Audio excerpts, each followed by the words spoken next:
세 번째 페이지는 우리가 이제 어떻게 한번 마무리를 할 거냐 그 이야기입니다. 여기서 이제 조건은 두 번째 페이지 44번째 줄까지 본론까지 다 썼다라고 하겠습니다.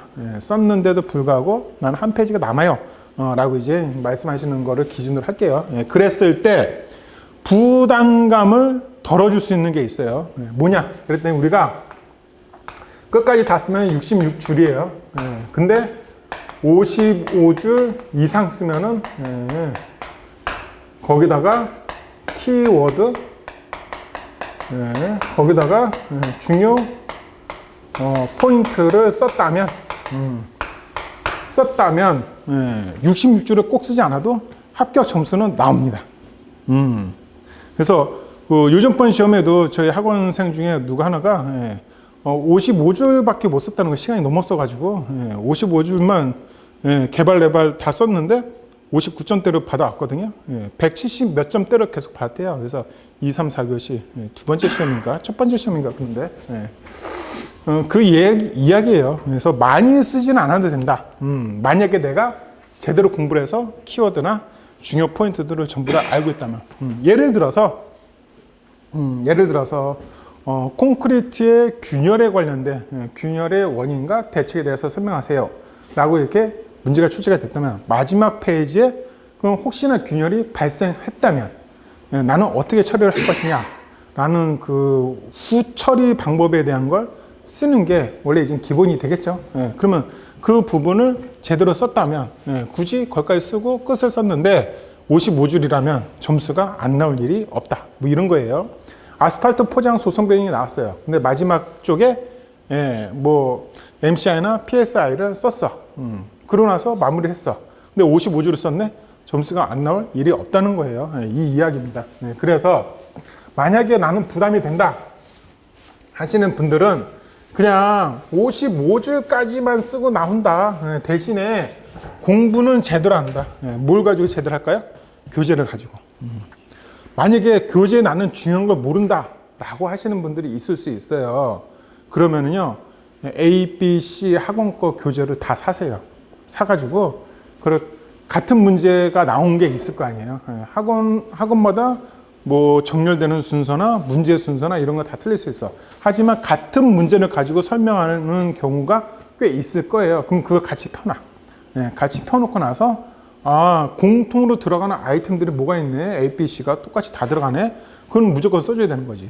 서술형 답안이에요. 그렇게 생각하고 중요한 포인트가 이거구나. 그렇게 이제 알아차릴 수도 있다라는 겁니다. 자, 그러면 근데 우리의 목표는 이게 아니라 지금 뭐가 목표예요? 우리의 목표는 이거예요. 여기 우선은 66줄로 달려가야지. 그래서 쓰다가 시간이 없으면 정말 시간이 없으면 한 뭐 49줄 아니면은 뭐 50줄 그때서부터 결론을 쓰시면 되는 거니까 우선은 우리는 66줄로 달려가는 거고 요 밑에는 이제 진짜 시간이 없다 하실 때 이제 달려가는 방법이다라고 생각하시면 될 것 같아요. 그래서 우리는 우선 요걸로 달려갑니다. 자, 요걸로 달려가려고 하다 보니까 세 번째 페이지 중에서 여기는 이미 결정이 되어 있는 거야.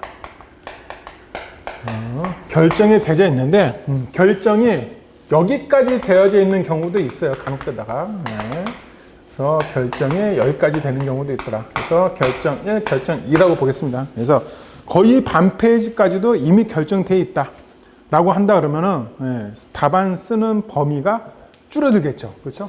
여기만 쓰면 되니까 이렇게 생각하면 될 거 아니에요. 그럼 여기에다가 무엇을 넣을까만 생각하시면 되겠죠. 그래서 그런데도 불구하고 나는 결정 1쪽으로 가겠다 라 그러면은 여기까지 무엇을 써야 될까를 또 고민을 해줘야 되겠죠. 그렇죠? 그래서 최대 몇 개의 대제목이 나올 수 있느냐 마지막 페이지에 그러면 3가지 대제목이 나올 수 있다라는 겁니다. 그래서 대제목 개수는 마지막 장에 3개다 최대 2개만 가지고 가도 된다.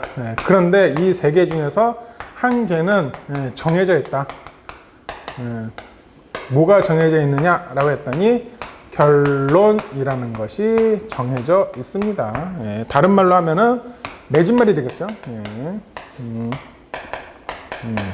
아니면은 끝나는 말 이걸로 쓰셔도 돼요. 예. 뭐 무엇으로 써도 됩니다. 내가 이제 마지막으로 하고 싶은 말이 뭐냐라는 부분도 있어요. 예. 특히 면접 시험을 보러 가잖아요. 예. 그러면은 20분 면접 시험을 보는데 한 60%에서 한 70% 정도는 그 면접위원님들이 똑같은 말을 합니다. 마지막으로 하고 싶은 말 있으면 하고 나가세요. 짧게 하고 나가세요. 똑같아요. 필기 시험도 마지막으로 당신이 하고 싶은 말 있으면 하고 나가세요. 똑같아요. 그러니까 요거는 내가 이만큼 쓴다고 그래가지고 점수에 크게 영향 주거나 영향을 안 주거나 이런 문제가 아니야. 그냥 당연히 서로의 예의지. 너도 시험 보러 왔으니까 너가 하고 싶은 말 하고 나가야지. 돈 내고 왔잖아. 뭐 이런 개념이라고 생각을 하시면 될 것 같아요. 그런데 그러한 시간과 공간을 줬는데 이왕이면 더 잘 쓰면 좋겠죠. 이 이야기다라고 생각하시면 될 것 같아요.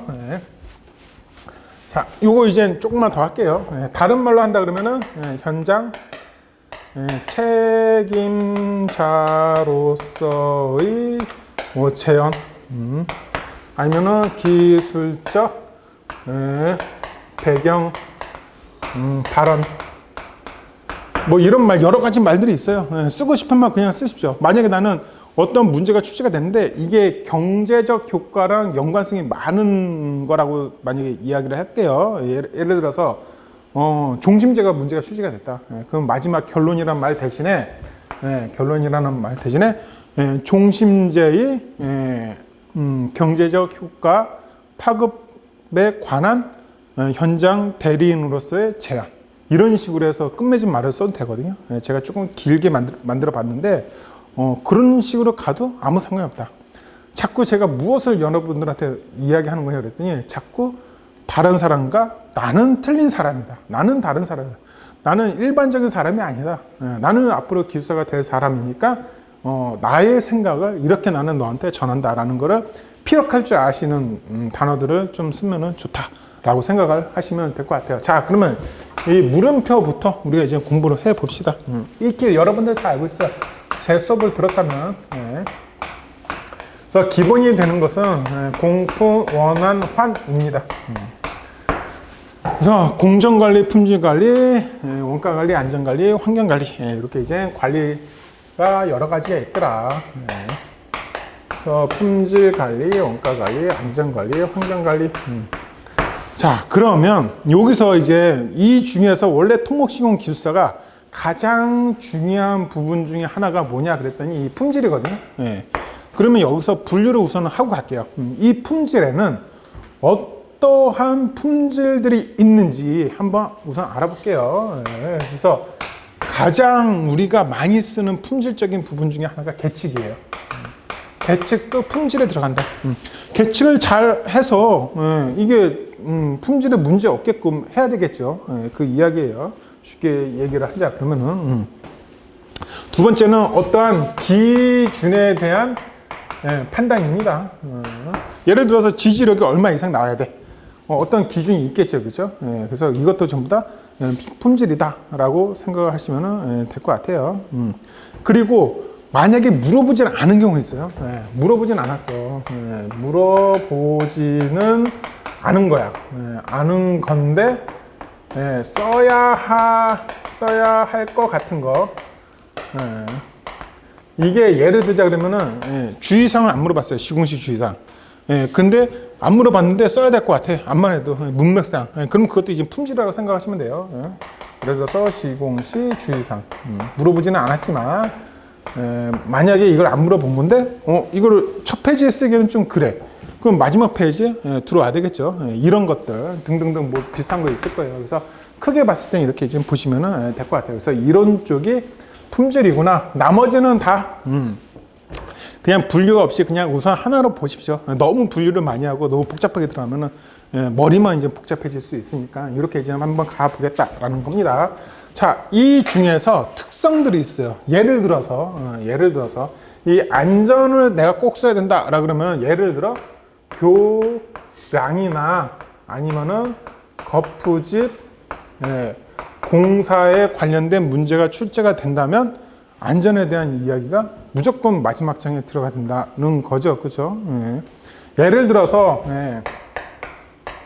하천이나 해양 공사에 관한 문제가 출제가 된다라 그러면은 환경 관리에 대한 이야기가 들어갈 수가 있겠죠. 예. 그리고 발파나 건설 기계에 관련된 소음 진동이 발생하는 게 출제가 됐다라고 그러면은 얘도 환경 관리에 대한 게 들어갈 수가 있겠죠. 예를 들어서 얘는 동다짐 공법. 이런 거는 이제 추를 이용해서 자유 낙하를 하다 보니까 지반이 흔들리고 소리가 매우 크게 들릴 거예요. 환경 관리가 들어가야 되겠죠. 이런 이야기예요. 그래서 어떤 공종들마다 마지막 페이지에 환경을 써야 되네, 안전을 써야 되네, 품질을 써야 되네, 이것들을 여러분들이 이제부터 집에 가셔가지고 정리를 한번 쭉 해볼 필요성이 있어요. 일반 토공에서부터 총론까지 쭉. 그건 총론에 관련된 문제가 출제가 됐다 그러면 공정관리에 대한 거, 원가관리에 대한 거. 그런데 이거 두 개는 조금 특별해. 뭐가 특별하냐 그랬더니 얘는요 여기에 써도 되고요, 여기에 써도 되고요, 여기에 써도 되고 같이 묶어서 아무 데나 막 들어가도 돼. 왜냐 그랬더니 우리가 이 토목시공기술사, 건축시공기술사 얘네들은요 뭐에 중요한 거냐 그랬더니 가장 중요한 게 딱 두 가지야. 예전공기 그리고 품질관리. 요거 두 개가 매우 중요합니다. 돈은요, 코스트는요. 그거는 이제 그 다음 문제야. 왜? 건설공사를 하는 사람은 어떻게 했어요? 발주처, 감리, 시공사 이렇게 했습니다. 여기서 돈이랑 상관 있는 사람들은 누구밖에 없어? 시공사밖에 없어. 그죠? 발주처는 야 100억에 하기로 했으면 100억에 해야지. 끝이야. 나 돈 더 못 줘. 돈이랑 상관없는 사람이지. 감리도 마찬가지 아니야? 감리도 예전공정이랑 품질관리 빼면 돈은 상관이 없는 사람들이야. 야 공개대로 맞춰야지. 빨리빨리 해야지. 너는 왜 일을 안 해? 맨날 그 소리잖아. 그죠? 품질 해야지. 압축정도 시험 안 해? 맨날 그 얘기잖아. 그죠? 그거다. 그래서 공정관리, 원가관리에서는 특히 원가관리는 시공사에 이제 부분이 하긴 한데 얘네들은 이런 부분에다가 촉촉촉촉 다 똑같이 들어갈 수 있어요. 자 예를 한번 들어보자 라고 하겠습니다. 그러면